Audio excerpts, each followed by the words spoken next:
Episode 4 की start होती है। हम अकीरा को देखते हैं जो कुछ ज़ॉम्बीज़ को गोली से मार रहा होता है और हमें पता चलता है कि ये तो सिर्फ़ एक गेम है जो अकीरा खेल रहा था। और केंचो और अकीरा ने एक बिल्डिंग के ऊपर कैंप लगा रखा होता है और केंचो उन दोनों के लिए खाना बना रहा होता है। और फिर थोड़ी देर में अकीरा का गेम भी खत्म हो जाता है और वो अपने कैंपिंग के टास्क को काट देता है। केंचो फिर बताता है कि खाना बन गया है, तुम खाने आ जाओ। अकीरा जैसे ही केंचो का खाना टेस्ट करता है, वो कहता है, केंचो तुमने कितना टेस्टी खाना बना रखा है, आखिर तुमने इसमें डाला क्या है? केंचो बताता है कि उसने ये खाना बनाने के लिए सुअर का बासी मांस यूज़ किया है। अकीरा कहता है, अगर तुम नहीं होते केंचो, तो मैं ऐसी डिश कभी खा ही नहीं पाता। केंचो कहता है, कुकिंग तो एक बेसिक स्किल है, ये तो हर किसी को आनी चाहिए। और क्या पता शायद ही यही वजह है कि अकीरा तुम आज तक किसी भी लड़की को गर्लफ्रेंड नहीं बना पाए। अकीरा इस बात से चिढ़ जाता है और कहता है, केंचो तुम कहना क्या चाहते हो? क्या मैं किसी भी लड़के को पटा नहीं सकता? देखना मैं आज ही एक नई लड़की पटाऊँगा और उसे अपनी गर्लफ्रेंड बनाऊँगा। केंचो कहता है, वो तो ठीक है, पर क्या तूने नीचे कभी देखा है? अकीरा फिर नीचे देखने लगता है जहाँ हर कहीं ज़ॉम्बी भरे होते हैं और इंसानों का तो नामो-निशान नहीं होता। जिसे देख के अकीरा बहुत डिसअपॉइंट हो जाता है और केंचो उसे गर्लफ्रेंड बनाने के लिए गुड लक करता है। फिर सीन चेंज होता है जहाँ केंचो अकीरा की बकेट लिस्ट को पढ़ रहा होता है और कहता है, अकीरा तुमने क्या-क्या लिख रखा है? कि तुम एक एयर होस्टेस के साथ वाइन पीते हुए डिनर करना चाहते हो? ये कुछ ज़्यादा नहीं हो क्या? तुम्हें लगता है कि आज के टाइम पे कोई एयर होस्टेस बची होगी जो तुम्हारे साथ डिनर करेगी? अकीरा कहता है, केंचो जब से मैंने अपनी जॉब छोड़ी है, तो मैं सिर्फ़ ये देखता हूँ कि मुझे अपनी कौन-सी विश पूरी करनी है, मैं उसके बारे में ज़्यादा नहीं सोचता। देखते हैं केंचो अकीरा की ये बात सुनने के बाद अपने भी कॉमेडियन बनने की विश को उस बकेट लिस्ट में लिखने लगता है। हम देखते हैं केंचो को ऐसा करता हुआ देख अकीरा उसे रोकने की कोशिश करता है, पर फिर केंचो बोलता है, अकीरा अगर तुमने उस दिन मुझे नहीं बचाया होता तो मैं आज तक मर गया होता। तो क्यों ना हम एक साथ इस बकेट लिस्ट को पूरा करें। हम देखते हैं केंचो की इस बात पे अकीरा भी मान जाता है और कहता है, केंचो वैसे मुझे गेम खेलने के लिए अब एक बड़ा टीवी चाहिए, तो क्यों ना हम एक नया टीवी लेने चलें? हम देखते हैं अकीरा के ये कहते ही सीन चेंज होता है और हम उन दोनों को टीवी लेने के लिए जाता हुआ देखते हैं। इसके बाद केंचो अकीरा को बताता है कि अगर उसे एक कॉमेडियन बनना है तो पहले उसे ट्रेनिंग करनी पड़ेगी, फिर उसे एक पर्सन को हायर करना पड़ेगा जो उसका शो कराए, फिर जाके वो एक कॉमेडियन बन सकता है। अकीरा कहता है तुम्हें इसकी ज़रूरत नहीं है, तुम बस अपने कपड़े उतार देना और वही जोक सुनाना जो तुम मुझे सुनाते हो, तुम्हारा काम बन जाएगा। अकीरा फिर केंचो से पूछता है कि आखिर तुम एक कॉमेडियन ही क्यों बनना चाहते हो? केंचो बताता है कि उसे बचपन से कॉमेडी शो बहुत पसंद थे और दूसरों को हँसाने में उसे खुशी मिलती थी, इसलिए धीरे-धीरे वो इसका सपना बन गया। अकीरा केंचो की ये बात सुन के सोचता है, क्या एक बड़ी कंपनी में काम करना ही उसका सपना था? तभी केंचो अकीरा को रुकने के लिए कहता है और हम देख पाते हैं कि मॉल के आसपास वाली जगह तबाह हो रखी है और वहाँ आग लग रखी है कि तभी उनके पीछे से एक गैस का ट्रक आने लगता है जिसे एक ज़ॉम्बी चला रहा था। ये देख के केंचो अकीरा को वहाँ से भागने के लिए कहता है। अकीरा फिर उस जगह को जब ध्यान से देखता है तो उसे एक अंडरपास दिखता है और वो उसी की तरफ जाने लगता है।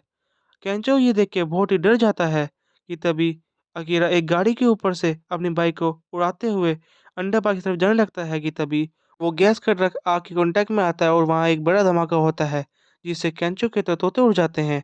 पर कैसे न कैसे करके अकीरा उस बाइक को अंडरपास के अंदर ले आता है और उनकी क्रैश लैंडिंग होती है। और जो जैसे ही ऊपर देखता है तो वहाँ पे बहुत सारे ज़ॉम्बीज़ खड़े हुए थे। अकीरा और केंचो ये देख के वहाँ डर जाते हैं कि तभी अकीरा को एक शॉप दिखती है जिसका शटर खुला हुआ था। ये देख के फिर अकीरा केंचो को उस शॉप में चलने के लिए कहता है और वो भाग के उस शॉप में ऐन टाइम में चले जाते हैं और शटर बंद कर देते हैं जिससे उनकी जान बच जाती है। हम देखते हैं थोड़ी देर में उनको पता चलता है कि उनके सिवा वहाँ पे 3 लड़कियाँ और एक आदमी भी है, जिन्हें देख के वो बहुत खुश होते हैं, क्योंकि उन्हें काफ़ी टाइम बाद किसी सर्वाइवर को देखा था। वो तीनों लड़कियाँ पूछती हैं कि तुम इतने खुश क्यों हो? ये तो कितनी बुरी बात है कि हम ज़ॉम्बी से घिरे हुए हैं और हम यहाँ से जा भी नहीं सकते। केंचो कहता है वो इतनी बुरी बात नहीं है, हम एक स्टोर के अंदर है और हम यहाँ पे कुछ भी खा पी सकते हैं, इसलिए ये इतनी बुरी बात भी नहीं है। हम फिर देखते हैं कि वो तीनों लड़कियाँ अपना डर कम करने के लिए वहाँ वाइन पीने लगती हैं और उन दोनों को भी जॉइन करने के लिए कहती हैं और कुछ स्नैक्स भी लाती हैं। ये देख के अकीरा और केंचो हैरान होते हैं क्योंकि ये सब तो अकीरा की लिस्ट में लिखा हुआ था। इसके बाद उनमें से एक लड़की उन सबको एक दूसरे से इंट्रोड्यूस करने के लिए कहती है। हम देखते हैं कि अकीरा केंचो बताते हैं कि वो दोनों एक कॉलेज फ्रेंड हैं और फिर वो दोनों अपना पूरा नाम बताने लगते हैं। इसके बाद हमें उन 3 लड़कियों का भी नाम पता चलता है जिनका नाम था रीका, माकी और यूकारी। और फिर वो तीनों बताती हैं कि वो एक फ्लाइट अटेंडेंट है। ये जान के तो अकीरा और केंचो हैरान हो जाते हैं और सोचते हैं, इस तरीके से तो एयर होस्टेस के साथ वाइन एंड डाइन करने का टास्क भी पूरा हो गया है। और ये सब जान के वो दोनों बहुत खुश होने लगते हैं। इसके बाद हम अकीरा को देखते हैं जो सोच रहा होता है कि उसको तो एक गर्लफ्रेंड भी बनानी है और केंचो को दिखाना है। इसके बाद अकीरा सोचने लगता है कि आखिर वो ऐसा करे कैसे? क्योंकि पहले तो वो कॉलेज की रग्बी टीम में था 3 साल और उसके बाद उसने लगातार उस ऑफ़िस में जॉब करी। इसलिए उसकी सोशल स्किल तो बिल्कुल ज़ीरो है। इसके बाद वो यूकारी के पास जाने लगता है और कहता है, "यूकारी, क्या तुम्हारा कोई बॉयफ्रेंड है?" हम देखते हैं ये बात सुन के यूकारी अकीरा को अजीब नज़रों से देखने लगती है और कहती है, "क्या ये बात करने का ये सही समय है?" अकीरा अपनी ऐसी बेइज़्ज़ती को देख के बहुत ही पागल सा होने लगता है और फिर तभी अकीरा केंचो की तरफ देखता है कि उसने तो एक लड़की को पटा भी लिया है। और ये देख के तो अकीरा कुछ सोच ही नहीं पाता और बिल्कुल ही दंग रह जाता है। और खुद को ऐसा हारता हुआ देख के अकीरा अपना डर कम करने के लिए पूरी एक टकीला की बोतल एक घूँट में पीने की कोशिश करता है। ये देख के फिर केंचो भी अपने कपड़े उतार लेता है और जोक क्रैक करने की कोशिश करता है। पर हम देख पाते हैं कि अकीरा को टकीला हज़म नहीं होती और नेक्स्ट सीन में हम उसे एक वॉशरूम में देखते हैं जहाँ उसकी बुरी हालत होती है कि तभी उसके पीछे से यूकारी आती है और उसके पीठ पे हाथ रखती है। हम देखते हैं अकीरा यूकारी को वहाँ देख के सोचने लगता है कि शायद अभी भी यूकारी और उसके बीच में कुछ हो सकता है। और दूसरी तरफ हम केंचो को देखते हैं जो माकी के साथ अपने लिए एक कमरा देख रहा होता है। और फिर हमें उस आदमी को भी दिखाया जाता है जो चुपचाप से एक जगह बैठा हुआ था और हम देखते हैं कि उसके पैर में एक ज़ॉम्बी ने पहले ही काट रखा होता है। इसका मतलब अब वो भी एक ज़ॉम्बी बनने वाला है। हम देखते हैं थोड़ी देर बाद वो आदमी पूरी तरह से ज़ॉम्बी बन जाता है और वो रीका पे भी हमला कर देता है।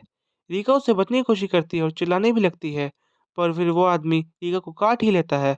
रीका की आवाज़ केंचो को भी आती है और वो उसे चेक करने के लिए जाने लगता है कि हम फिर अकीरा को देखते हैं, जहाँ पे वो ठीक हो चुका था और वो पूछता है, "युकारी, तुमने मेरी हेल्प करी है, तो क्या तुम मुझे पसंद करती हो?" युकारी कहती है, "ऐसा नहीं है, मुझे बस लगा कि तुम्हें मेरी ज़रूरत है, इसलिए मैं हेल्प करने आ गई। वैसे मैं तुम्हें बता दूँ कि मेरा एक बॉयफ्रेंड है, हालाँकि मैं उससे कॉन्टैक्ट में नहीं हूँ, पर मुझे पक्का लगता है कि वो ज़िंदा ही होगा।" ये बात सुन के तो अकीरा के अरमानों में पानी भी भर जाते हैं। इसके बाद अकीरा सोचता है, कुछ भी हो, यूकारी उसकी हेल्प करने के लिए आई, तो यानी यूकारी एक अच्छी लड़की है। इसके बाद सीन केंचो की तरफ जाता है, जो रीका को चेक करने के लिए निकलता है और फिर वो देखता है कि रीका तो एक ज़ॉम्बी बन चुकी है। हम देखते हैं रीका केंचो की तरफ हमला करने लगती है, पर केंचो उससे बच जाता है पर माकी नहीं बच पाती। रीका फिर वापस से केंचो पे हमला करने जा रही होती है कि तभी केंचो एक बैग से रीका के मुंह पे मारता है जिससे वो नीचे गिर जाती है और हिल भी नहीं पाती। इसके बाद केंचो सोचता है कि आखिर वो आदमी कहाँ गया जो रीका के साथ था। इसके बाद सीन यूकारी और अकीरा की तरफ आता है जहाँ पे यूकारी बताती है कि उसे पता है कि एक जॉब कितनी मुश्किल होती है क्योंकि उसके जॉब भी काफ़ी थका देने वाला होता था। पर उसे लगता था कि पैसेंजर को उसकी ज़रूरत है इसलिए वो अपना जॉब कंटिन्यू करती रहती थी। पर एक दिन एक बूढ़े आदमी ने मेरे साथ काफ़ी सारी बदतमीज़ी करी, जिसके बाद मुझे पहली बार ऐसा लगा कि आखिर ये मेरी एक ड्रीम जॉब है भी या नहीं। पर फिर मैं समझ गई कि आखिर मैंने अपनी जॉब से कुछ ज़्यादा ही उम्मीदें लगा रखी थी।